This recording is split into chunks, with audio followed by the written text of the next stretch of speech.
Good morning. Let's listen to the sound of the Peace Bowl.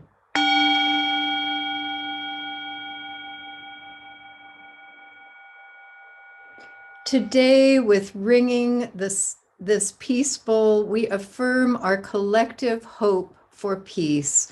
We acknowledge that these lands that we love are the ancestral lands of the Yavapai people, the Wipukepas, the Tolkepayas, the Cuevcapayas, and the Yavapai.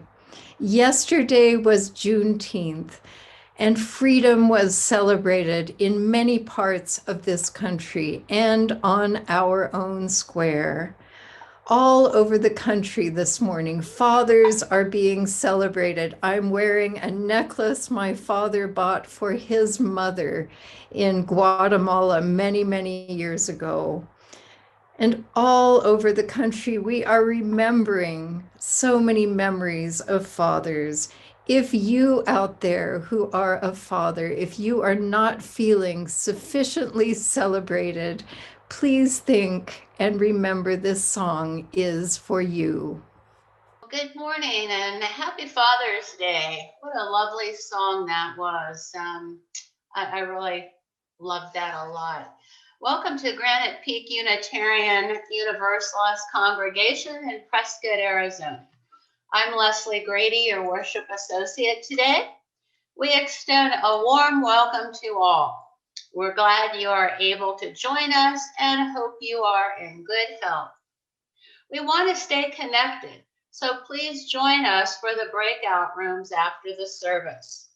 If you are joining us for the first time, please check out our website for more information about us at prescottuu.org. This is the mission statement of our congregation. We are a compassionate, spiritual community that celebrates diversity, nurtures the personal and spiritual growth of all ages, shares our gifts, promotes justice for all, and serves the world we live in. Although we are physically apart, we are still in community, and we continue with some of our meetings and activities via the internet. So please continue to check the weekly peak, our website, today's order of service, and Reverend Patty's videos for announcements. So this week on Zoom, on Wednesday, we have the Wednesday Forum. We have a Friday lunch with the minister, but this week's study group on Wednesday is canceled. The Children's Faith Development programs for June are at 10 o'clock. The Robert and Bev are going to be at Granite Peak each Sunday at 10. And kids of all ages are welcome to come to the Faith Development buildings. They're going to have snacks and drinks, or you can bring your own. Today, they're going to celebrate families, and next week, they are going to have an Arts and Crafts Sunday. So it sounds like a lot of fun. Come on out. Finally, tomorrow, there is a summer solstice celebration at 6:30 p.m. at Watson Lake below the upper gazebo. So read more about it in the order of service today.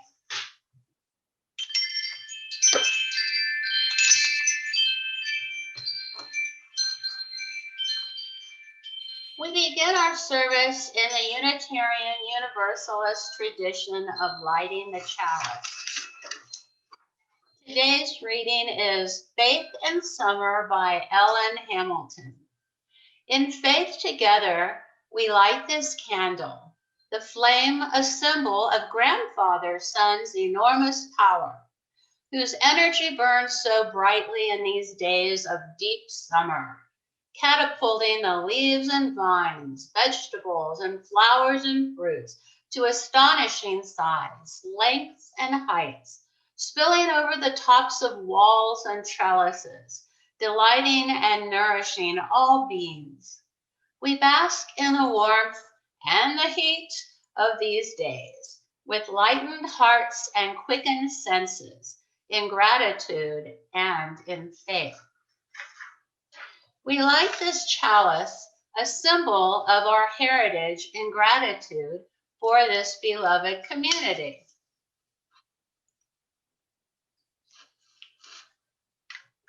And now our gathering words. Good morning. Let's open this morning with the memory of the sound of rain that fell here and there yesterday. Not all of us heard that sound, but we need more. I'm still feeling joy from singing with the choir yesterday in our sanctuary, and that feeling that can only be had when one's voice is mingling with other voices. We have big plans for the opening of our sanctuary and in making services that will be what we call hybrid, in person and online. We're planning for September, but if we've learned anything in the past year and a half, you never know.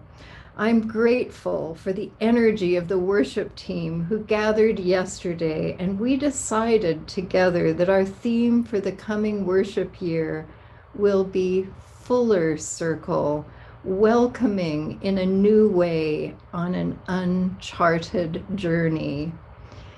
For uncharted journeys that we have bravely embarked upon and that stretch before us, let us sing with the Granite Peak Singers, Woyaya.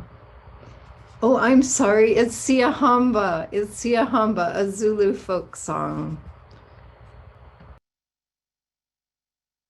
We are marching in the light of love. We are marching in the light of love. We are marching in the light of love. We are marching in the light of love.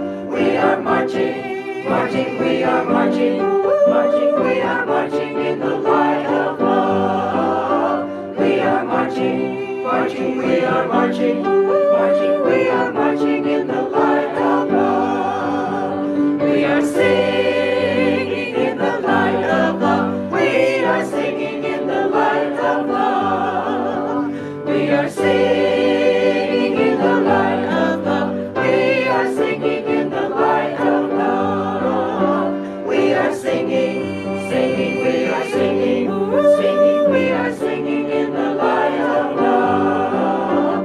We are singing, singing, we are singing, singing, we are singing in the light of love.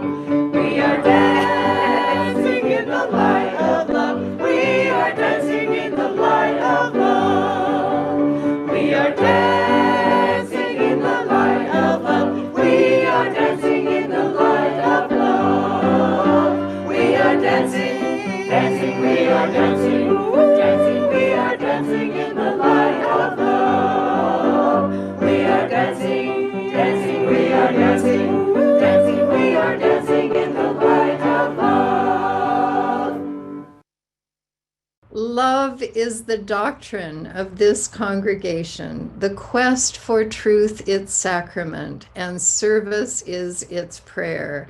To dwell together in peace, to seek knowledge in freedom, to serve others in community, thus do we covenant together. And now we will enter our time of joys and sorrows, and there are so many right now. Some of them humorous, like the kombucha that blew up in our refrigerator, and now our refrigerator is warm. Anyway, I think all of us are having such things. Leslie had a drawer fall on her foot this morning before she entered as the worship associate. So there's lots happening. And I know that that for all of you, there are many things happening in your lives. So let us listen to this sound of the bell and breathe together.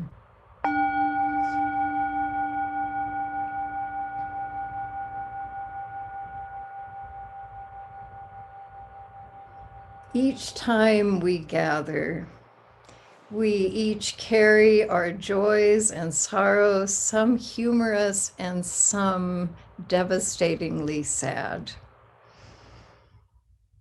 and some that make us jump for joy. All of those things are within this community and the greater community and in this world. Let us feel our feet on the ground and breathe together. Let us consider this earth under our feet, this earth that is in such need of water here, and this earth that is being pounded by storms in other places. Let us feel that connection and consider beneath this layer we stand on are all of those amazing geological layers down to the fiery core. Today we gather as a community, and yesterday, right after all of that joy of singing, when we went out to take a photograph of the choir, Anna Bess Robinson fell and hit her head, and Jim needed to take her to the ER, and she is doing well now. And Judy Davis will be moving to Good Samaritan on Tuesday. It's difficult for her to give up her lovely apartment in Las Fuentes and make this transition, but she is doing it beautifully and gracefully. She loves calls, and her daughter Gretchen and her son-in-law will be getting on an airplane tonight from Alaska to come and help her. And so let's hold Judy during this time and reach out. She will love visitors once she gets settled in Good Samaritan. Richard Moorer hurt his knee very seriously and has been in Yavapai Regional Medical Center, but now he is in Good Samaritan Rehab in Prescott Valley. And when I talked with him yesterday, he said, I can't complain. And he told me the stories of others who are around him in the rehab center whose problems are much worse than his. Let us continue to hold the many in our community, the many that are perhaps keeping their challenges private, but let us hold all of those who are working with challenges they have been working with for years, and those who have challenges new to them. Especially we hold Eunice Lovejoy, Janer Eldridge, Karen Anderson, and Peter Eldridge. And let us hold Karen and Merle Hagberg as they navigate new ground, and Pocahontas and Jean Gertler as they are settled in on the other side of this country. Let us continue to send them love. Let us hold all those who are grieving children, partners, siblings, parents, and human and furry friends who they have lost. We also have great joy at the wedding of Bev Bostrom with Gracie Huntley on Friday, a very small wedding up in Walker. And now let us take a breath and just consider all that we do not know, all those who are feeling isolated and lonely, who have personal sorrows, who are fathers who feel estranged from their children. May they feel the love of this community around them. And now I will ring this bell, and I invite you to say the names of those who are on your hearts and minds, after which we will have a time of meditation and then a prayer.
Spirit of life, we give thanks for fathers, for the complexity of this day. We ask that the fathers among us feel the gratitude of the world for the work that they have brought to this world in their fathering.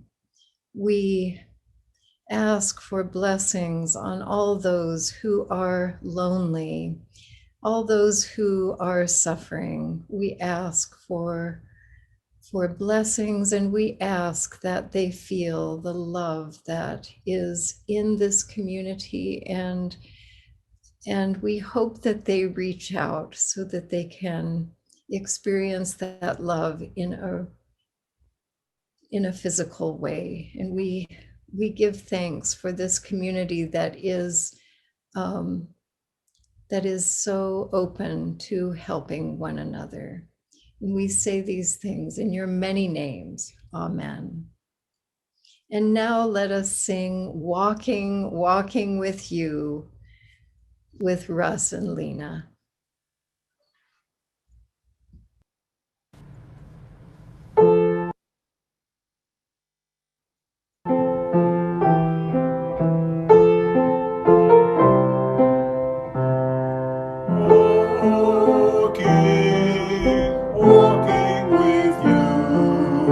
Walking with you is my prayer.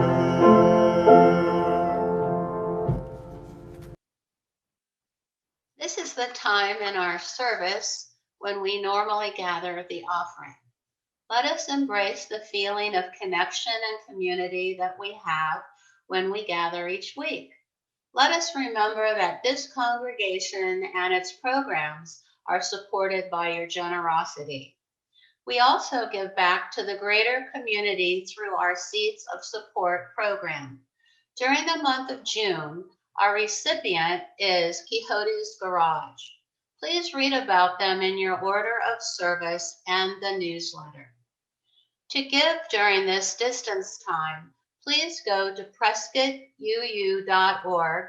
On the bottom left-hand side, click the word Donate to contribute.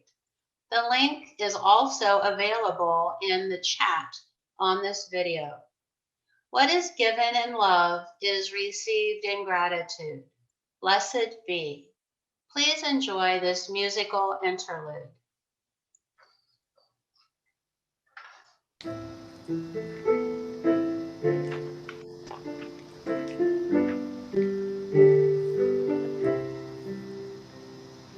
Spirit of life, come to me.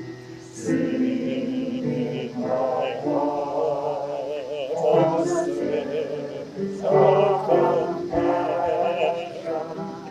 Blow in the wind, rise in the sea. In the hand, giving life the shape of justice.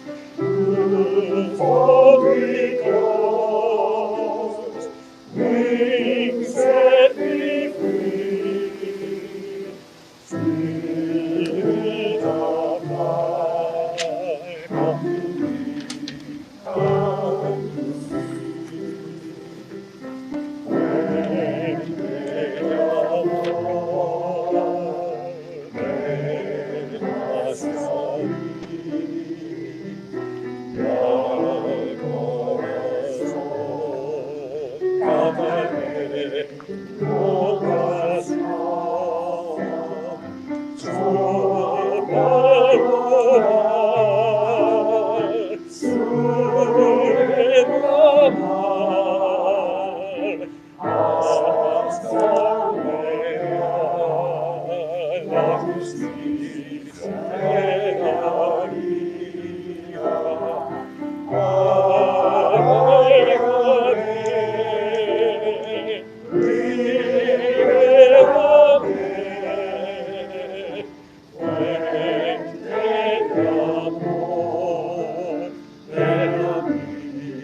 Let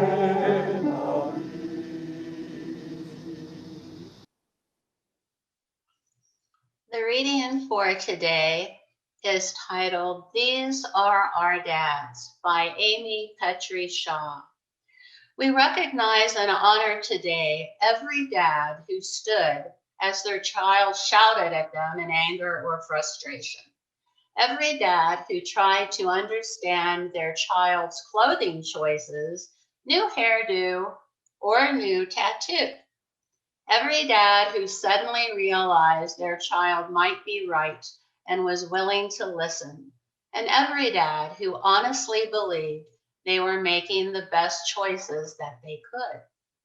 We honor every dad who screwed it up, got it wrong, tried again, got it right, and often went from being the dumbest soul alive to the pinnacle of brilliance and back again in one day, according to his children. These are our dads. We recognize and honor today all of the men who taught us what it meant to be honest, even when it was embarrassing, to tell the truth and admit to our faults, to be human. We recognize too those fathers who could not teach us these things because they did not know themselves, but who hoped and prayed that we would do better than they did. They are our dads, birth fathers and adoptive fathers, stepfathers and foster dads, fathers who have no children themselves, but who step in to help to raise the child of a neighbor or a friend, grandfathers and uncles, single moms who have had to learn to go beyond motherhood. They are because of us. We are because of them. They are our dads. Thank you, Leslie. And now let us see some photographs of the dads of people in our community.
Today, speaking of John Murray, I wonder what if he had trouble on Father's Day because his father's Calvinist beliefs made him a harsh taskmaster, because he feared for his son's salvation and he beat him regularly.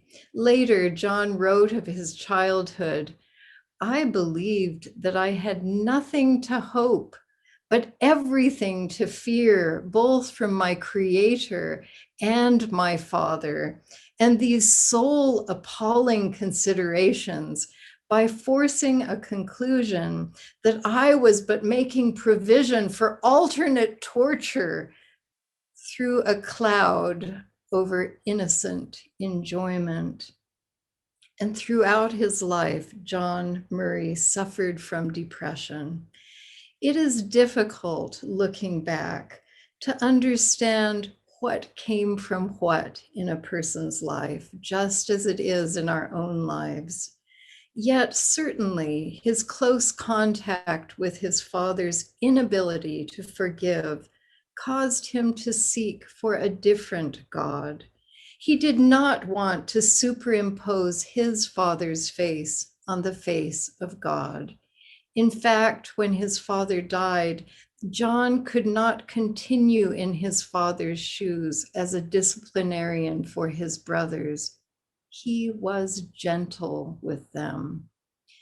At first, John Murray, who was drawn into the ministry, was first drawn to the teachings of John Wesley, and he became a Methodist. He was often asked to speak, even by John Wesley himself. He was a gifted speaker. He was also a traveler.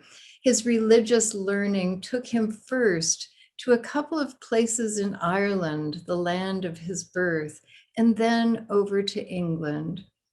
He seemed to always find friends and new ideas wherever he went.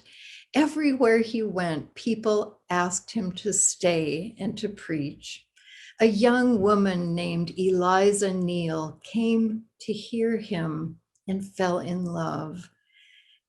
As a Methodist preacher, he thought he needed to go hear this horrible man, James Relly.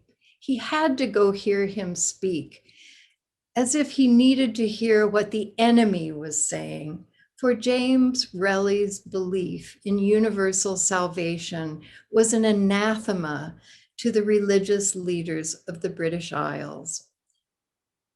But John Murray, listening to James Relly speak, transformed his and Eliza's lives.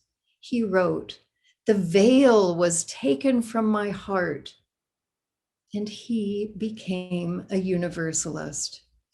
It fit to him that all people would be saved, that heaven was not for a select few. Everything was going well in his life. He had found his new faith. He had many places to preach. But when he began preaching salvation for all, the Methodists expelled him. He was barred from pulpits all around the British Isles, and his family sank into poverty. He and Eliza's infant son became ill and died. Then his beloved Eliza became very ill. He was helplessly watching her become worse and worse, and he tried to do everything. He moved her to the countryside, thinking that fresh air would revive her, and he employed people to care for her. And these desperate efforts impoverished them further. And in spite of all that he did, Eliza died. John was overcome with grief. All of his religious colleagues now rejected him, ironically, because he did not believe in hell. He was in great debt from all that he had spent on Eliza's care. James Relly, the preacher who had brought him to Universalism, was the only one who reached out to comfort him. That must have been difficult, for as much as John Murray loved Universalism, it was this change in belief that had led to such brokenness in his life and such poverty. He didn't have the heart to preach any longer, and he decided to close his life in solitude. The shores of America beckoned to him as it did to many of our ancestors. It beckoned to him as somewhere he could live quietly, where he could retire. His gifts as a preacher would stay in the past. They would stay in England. That life was behind him. I wonder if you have ever felt that way. I believe that facing our loved ones can change everything. The fact that we are mortal and the reality of losing the people we love changes the way we see the world. And that is, I hear, especially true with the death of a child. In this holy space, I would like to hold silence just for a few moments for those who have lost children.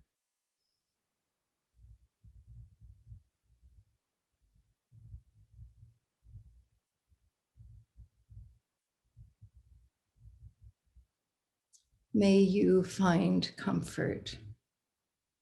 It is also difficult to experience the death of our dreams. Dreams are like lighthouses, or at least that is how I have experienced my dreams. With a dream, life can be pretty rough, but when we fasten our eyes to that bright light, we can feel hope. Our direction is sure.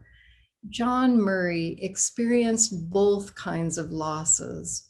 Rudderless, he boarded a ship knowing he didn't want to return and unsure of the road ahead. Have you felt that way?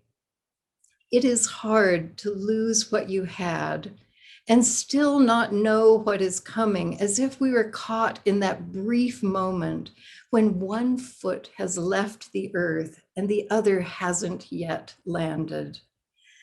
These are times that no one wants to experience, and I believe that it is in these times that all of the possibilities for living a new life exist. Nothing puts us in that space like the most painful experience, the death of people close to us. And I think the pandemic has put us in that place together for all these months. Alone and together, we have experienced that feeling of being lost. Instead of turning away from these excruciating times in our lives, or putting our past behind us, we can hold these times as a precious gift. Yesterday in our worship retreat, we talked of the gifts of this pandemic that we will bring into the coming year. That's not to say that we don't mourn all those who have died, but during this time, we have also learned. We have gained flexibility. We've gained some resilience. There was a long list of things we have gained. And I believe, just as I felt with the choir yesterday, that we are feeling more joy in just that normal act of seeing each other in person and seeing each other through these screens. I believe as a community, we've become more connected and more open to our neighbors. I wonder about John Murray. He was looking out from the boat as they reached land across that big Atlantic Sea.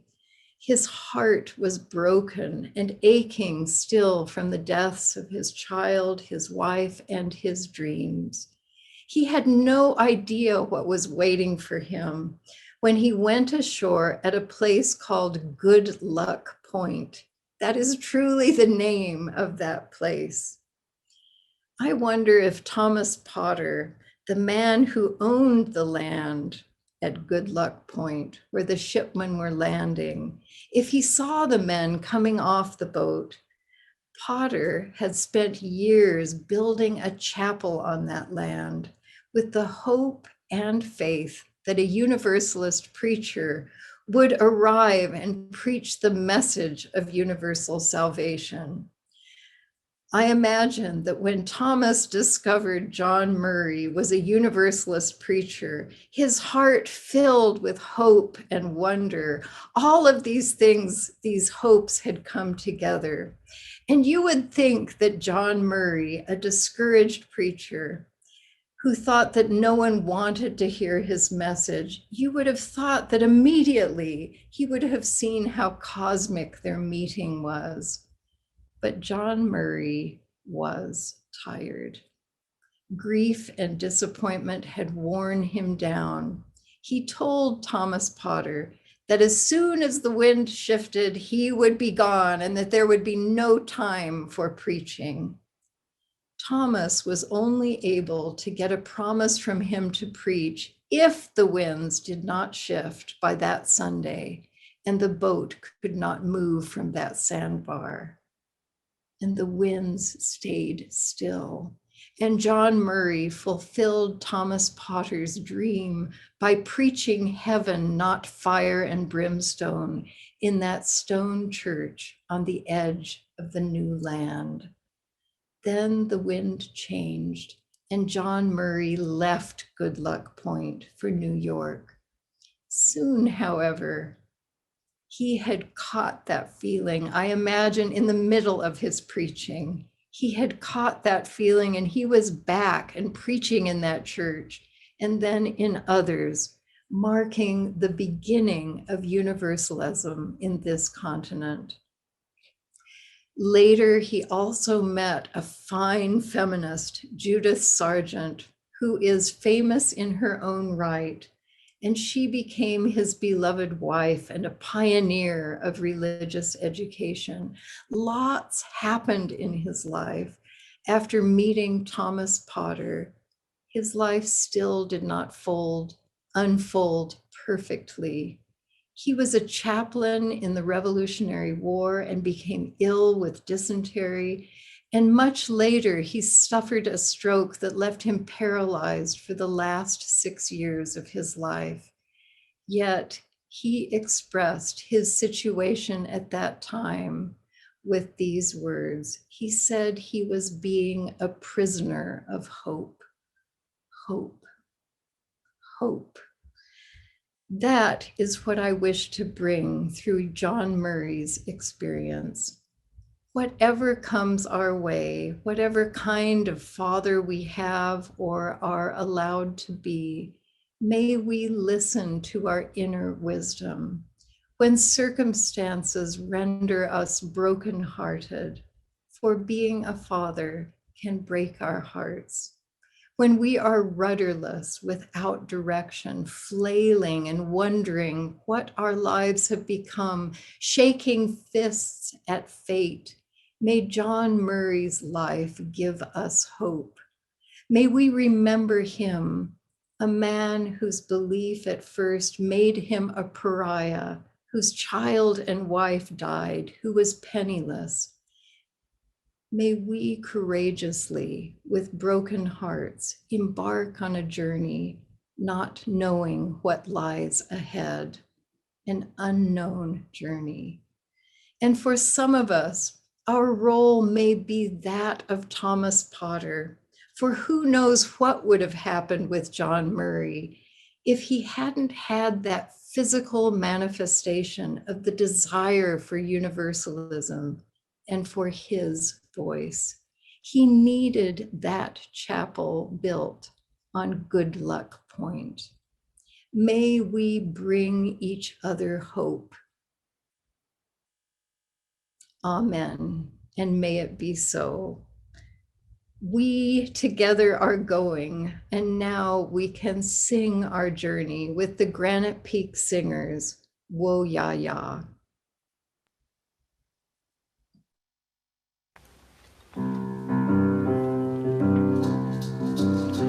We are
Thank you, Granite Peak singers. For all in this place whose minds and hearts have been awakened to possibilities, may you have the courage to live them out, however imperfectly. If you are in a boat and have lost sight of shore, may the image of Thomas Potter, a place prepared in the mist, give you hope. And in the meantime, may you enjoy the waves, the bright stars overhead in the darkness. May all whose hearts are grieving know that comfort will come, not right away, but comfort will come. May your closeness with suffering be an opening to new possibilities, and may all in this place find your way to hope. May it be so. Amen. And now let us sing along with Dionne Warwick. That's what friends are for. Wasn't that wonderful? And now before we extinguish the chalice, I just want to thank you all for being such wonderful companions on this journey. This is my last Sunday with you until I return at the beginning of August, and then we will start beginning to do services a little differently in August, and then in September we will be inviting you to come to the sanctuary if you are comfortable, and we will be also continuing to have these have the possibility of Zoom will continue. And as I am off on a solo pilgrimage during the month of July, I will take this light of our chalice with me. So now let us say our chalice extinguishing words. We extinguish this flame, but not the light of truth, the warmth of community, or the fire of commitment. These we carry in our hearts until we are together again. And I will stay in the main room to talk with anybody who would like to talk more about John Murray and Good Luck Point. And you will have your marvelous breakout rooms where you get to talk with each other.